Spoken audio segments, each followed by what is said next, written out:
If you mention the conflict between science and faith, the name of Galileo is sure to come up. Galileo, we're told, was persecuted by the Christian Church and fearlessly stood up for scientific truth. That isn't quite how it was. Galileo was quick to offend people, even his friends. He did teach that the earth goes round the sun, but he didn't have the scientific evidence at the time to prove it. In 1616, Galileo was 52 and at the height of his powers. He was summoned to Rome, where Cardinal Роберт Беллармине warned him not to teach as fact something that he couldn't prove. Bellarmine wasn't some ignorant priest. He knew a lot about the current state of science and astronomy.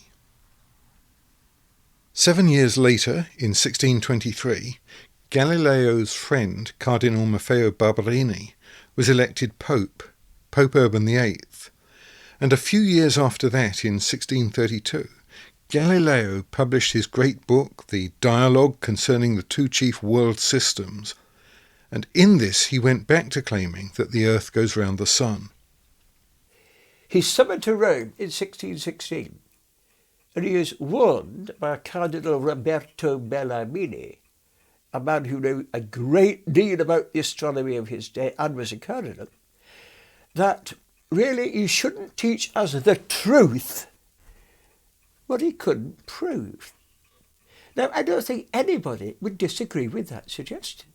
You shouldn't teach us the truth what you can't prove. Galileo was trying to hammer home the earth moves around the sun, yet he couldn't prove it.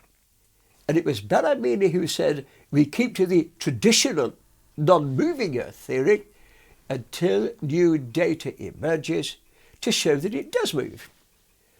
Galileo went quiet for a bit, and then in 1623, one of his old pals in Rome, Cardinal Matteo Barberini, became Pope. Pope Urban VIII.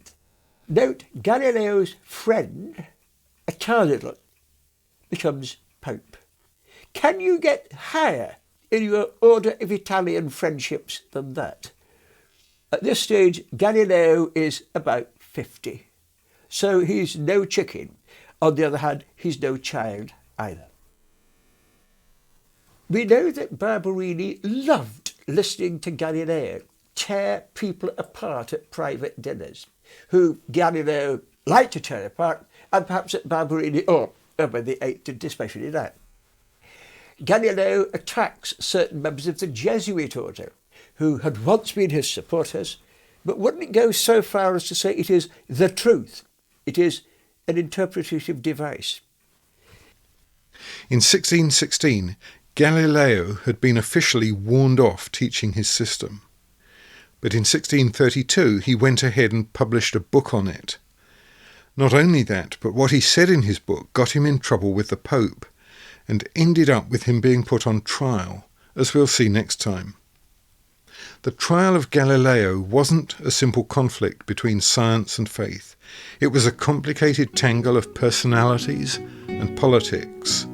And in Europe at the time, politics meant church politics.